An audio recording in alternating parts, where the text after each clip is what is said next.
Welcome to Belly Dance Alchemy, a captivating blend of the best elements of career and professional development and the magic of belly dance. I'm your host, Kelly Nottingham. Ready to make your day job sparkle and your dance life grow in new and inspiring ways? Well, let's see what we can brew up. Hi, everybody. Today we are discussing something that's been on my mind a whole lot lately, prioritizing. Prioritizing is structuring ourselves so we're doing the most valuable work first, so we can make sure that it gets done. Now, I'm going to go on record here saying that the word priorities, plural, is just messed up. The word priority, singular, means the thing that goes first, as in the singular first position. The word priorities, plural, only came about in the last 100 or so years. George McEwen, in his book Essentialism, says, quote, "Only in the 1900s did we pluralize the term and start talking about priorities. Illogically, we reasoned that by changing the word, we could bend reality. Somehow we would now be able to have multiple first things." End quote. I like this point because it brings out a couple of phrases that we hear a lot, like first things first, or what I prefer actually from a former colleague of mine named Arturo. He used to say, lo primero es lo primero. The first thing is the first thing. And that really gets to what priority and priorities are all about. So here's a big truth for this episode. Our priorities aren't what we say they are, they're what we actually do. Our priorities aren't defined by our vision boards or the goals we set for ourselves. Our priorities, in reality, are where we spend our time, our energy, and our focus. So we can say all day long that our health is our priority, but if your workout time is always the thing that gets pushed off to another day or gets shoved out of the way because something else popped up, then what's our priority? Our health? Or the random thing that popped up that we chose to spend our workout time on instead? We have to learn to balance where we put our energy and focus if we are ever going to be successful at prioritizing. Now, you all may have seen or heard about an Eisenhower matrix. Stephen Covey popularized this, and most people know it from his work. It's a quadrant, 2 lines drawn to make 4 sections. One of the lines represents important to not important from end to end, and the other one represents urgent to not urgent. So by overlaying these 2 lines into a quadrant format, we get 4 little sections. They are important and urgent, not important and urgent, important but not urgent, and not important and not urgent. Now, a lot of us spend time in the important, urgent quadrant. We end up putting out one fire after another or running from just one emergency to the next, whatever those emergencies might look like. And that's fine if you don't ever need to plan for the future, but most of us need to do a little planning for the future. Important, not urgent, is what I find often gets missed out on a lot, especially if you maybe tend to procrastinate because we push off the important, not urgent stuff until it either becomes urgent or we just totally miss the boat and it falls off of our matrix of stuff to do completely. This is the long-term planning kind of stuff.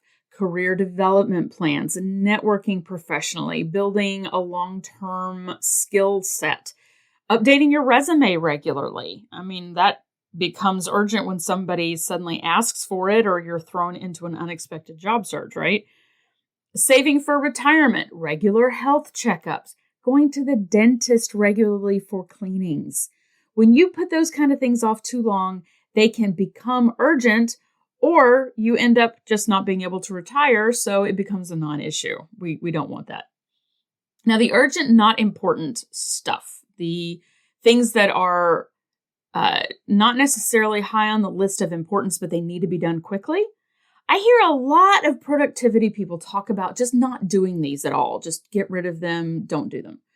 But the definition or common understanding of not important to you, but important to someone else can maybe cause us to need to make different decisions.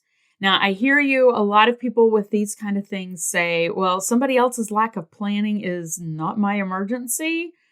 I partly agree with the statement that you need to not let urgent stuff that's not really that important take over the important stuff for you. However, there are times when it's very beneficial to you and therefore valuable and important to help someone out in an urgent situation. So I'll give you an example. A colleague of mine was working on a very large, high visibility event at a massive conference that she was in charge of. She had done all of the other stuff. The venue was ready, the catering was ready, the seating charts for this event were set. It was sort of a kind of blended town hall plus networking event. And she even had all the speakers set up and ready to go. But she realized that she had no actual networking activity of any kind planned. And she didn't want to just leave it to chance that people were going to talk to each other. She wanted to have a structured networking activity so people would actually start talking and building those relationships. And it was getting really close to the day of the event. She was panicked. She had been trying to, do all this other stuff, and this honestly had just fallen by the wayside. So she came to me saying, "Hey, Kelly, you do trainings and workshops and team building events. Help me, please." So I came up with a super easy way to get people talking to each other. She took the idea and we ran with it. I helped get the actual little conversation starter pieces of paper done. And the whole event and that networking piece turned out to be a really good success. People even asked afterwards for the templates so they could take it back to their teams and replicate the same thing. Now, it would have been easy for me to say, "Sorry, I can't help you right now. I'm busy. I've got my other stuff going on. Here's a book. Pick something out of it." I did have a ton of my own work I was doing, but, she was a friend and a very dear colleague. And two, this was a high visibility event. And I knew that she was one of those people with tons of integrity. She was going to give me credit for coming up with this activity. So it was going to end up being potentially high visibility for me. And it was in our department's best interest that the event go well. So it wasn't on my list of things to do. It was a favor that took time away from some other stuff, but it was valuable and important for me to do. It wasn't within the scope of my job to do, but it was something that would pay off in the long run if I dedicated an hour of my life to help her get it done. So don't discount stuff that's not directly related to your job as being not important. There are different ways to find value and importance in the work you do. And I think this is where the idea of prioritization goes astray sometimes. There are ways to look beyond our job descriptions to add value to our work and our careers.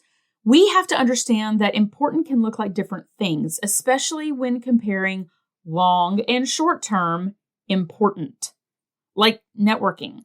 Going to a group lunch with some colleagues, some people who would be good for us to know in the long term. It might not be on the list of either urgent or important, but it kind of is important in that long term.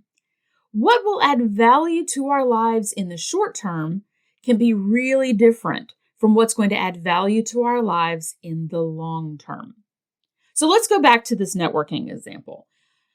I know it can be a pain in the rump sometimes to make the effort to professionally network, and it's easy to let more pressing issues that are related directly to our job responsibilities take precedence. But in the long term, will it benefit us more to have done daily task number 3 versus spending 30 minutes having coffee with a new colleague? Now, task number 3 is more tangible. The results are easier to see quickly. Relationship building, i.e. networking, doesn't necessarily have a quick or obvious payout. And that sometimes can keep us from acting on it. We can find it difficult to see the benefit of something in the long term. Honestly, I think this has been one of the outcomes of all of the COVID lockdowns and one of the biggest reasons for the Great Resignation, as it's being called.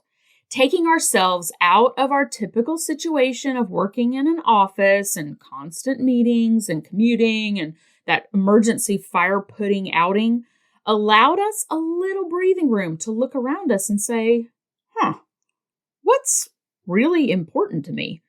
What's important to me long term versus being in the muck of the everyday and never being able to actually take time to look around and think about this stuff? Suddenly, that long-term important but not urgent stuff became a lot more pressing, a lot more urgent feeling because we had to face the potential risks of possibly not having a long-term life to see the results in. A lot of us went through what felt like a massive upheaval of priorities, a shifting of perspective from day-to-day tasks, that urgent, important stuff, to those bigger questions of, what is my singular priority? Where do I really want to spend my time and energy and focus? Now, other big issues that I see, and these are from my own life and perspective too, prioritizing can be difficult because we get a lot of different pressures. We have outside pressures like your boss or your company or peers who need something or deadlines that are looming on your calendar, and those become really important to manage. There are also times when we frankly may shoot ourselves in the foot when we don't prioritize because we don't want to say no or we feel incapable of saying no. We may feel like we can't say no or we'll lose our jobs. So, side note, here's a way to tell your boss no nicely. When approached with a new project or task, say, here are all of the things I'm currently working on and how much time they take per week or month. I can absolutely take on this new thing, but something on my current list is going to have to be postponed or dropped. This new thing will take X amount of time approximately to do, so I recommend we drop responsibility number 4. Does that sound good? It's giving your leader an option to prioritize the overall work and shows how much you already have on your plate. Now, it's not guaranteed to work, obviously, but it's definitely a technique that has helped me a ton in the past when I've had these issues come up. All right, another issue that we see when we're talking about prioritizing is that we sometimes use a lack of prioritizing or decision-making around our priorities as a way to procrastinate on stuff. It's a form of distraction, so we don't have to deal with the actual decision. So let's say you have 9 things you have to get done by the end of the quarter, and 2 of them you really don't want to do.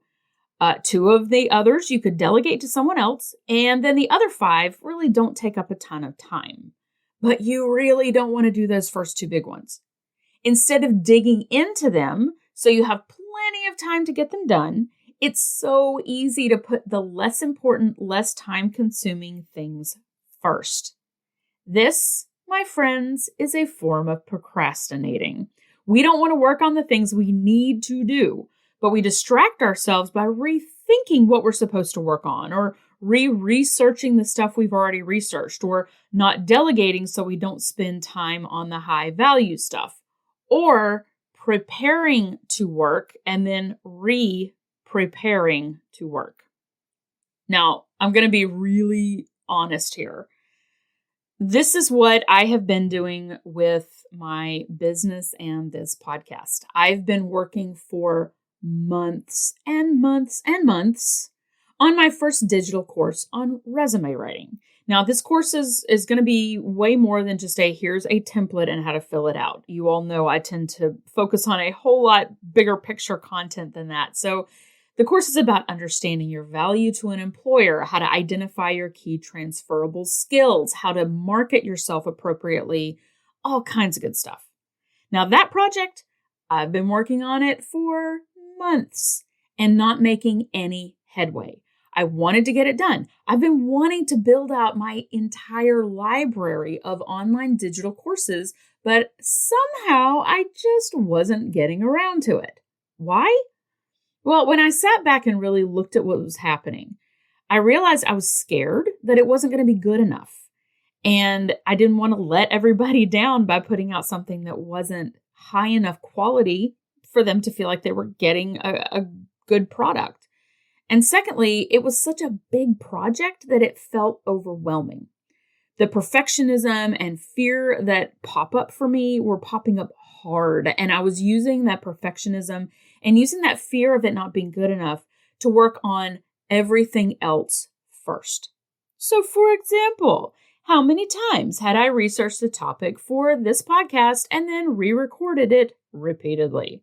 How many times had I done the little videos to market the podcast and then redid them and spent way too much time on them? How many times have I redesigned my website? How many times have I rewritten out my to-do list and then added random stuff onto it? Now, I call this procrastination. Y'all know I love a good portmanteau. Procrastination is using planning as a procrastination technique. So one day I realized I had to make a choice because I was coasting, thinking that magically that prioritization would happen somehow. So I realized I had to just make a decision on where I was going to spend my energy, or none of it would ever get done. Because when everything's a priority, nothing is a priority. I needed to prioritize the things that are most valuable to my business long term. Now, I love doing the podcast. I love helping you all in your careers and lives and hearing from you about the issues you've had and how you've resolved them. I absolutely love it, and I'm not going to stop doing it. But the podcast isn't making me any money yet. In fact, it's actually costing me money every month. And I'm giving away a lot of free resources and intellectual property in the process. I needed to balance the podcasts and the free resources with projects that will bring income and long-term stability into my business. Because if everything's a priority, nothing's a priority. And right now, I need to focus on increasing my business cash flow. So that needs to be way higher up, actually, probably number one on my list. But it's hard to push something to the side or postpone if you enjoy it. If we don't, though, we'll continue to just float our energy and time and focus around and let other priorities seep in. It's a basic lack of prioritization. And those woes were coming from my fear of not being good enough or feeling overwhelmed, that perfectionism popping up. So, as you all may know and have seen, I stepped back a little bit from the podcast so that I could recalibrate my priorities and get myself back on track. And guess what? It worked. There are so many reasons why we don't prioritize. Now, I've talked about, fear of perfectionism, feeling overwhelmed. Those are big key reasons we don't want to prioritize. Another one is FOMO, fear of missing out. It's another big one that we refuse to prioritize or make decisions around things because we don't want to make a decision in case it's wrong, or we don't want to miss out on something else that might come along. So we end up just not making a decision at all. Now, we may actually legitimately not have the knowledge to do the thing, and that's where the priority then needs to probably be learning how to do the thing. We may also not prioritize because we think that making a decision and putting something above something else on our list might be too risky to dedicate that time to. So what keeps you from picking one priority and focusing more time and energy onto it? Maybe even putting it top of your list. What gets in your way when you try to prioritize for yourself? Now, I love to-do lists. They help me prioritize and they help me keep my focus. Am I amazingly perfect at prioritizing? Obviously, we've discussed this. No, I am not. But I find the simple practice of creating a daily to-do list helps me, and it might help you. Do you want to know what else I put on my to-do list other than the stuff that I want to or need to do that day? The stuff I actually did during the day. Now, yeah, it gives me something to check off, which feels awesome, but it also shows me where I actually spent my time and energy. So if I have something on the list like increased retirement fund contribution, and I have to rewrite that on my list every day for 4 months, maybe, just maybe, I'm letting something get in my way. All right, it's time to take this one for a final spin. Sit down for 5 minutes and write out your to-do list. Just 5, set a timer.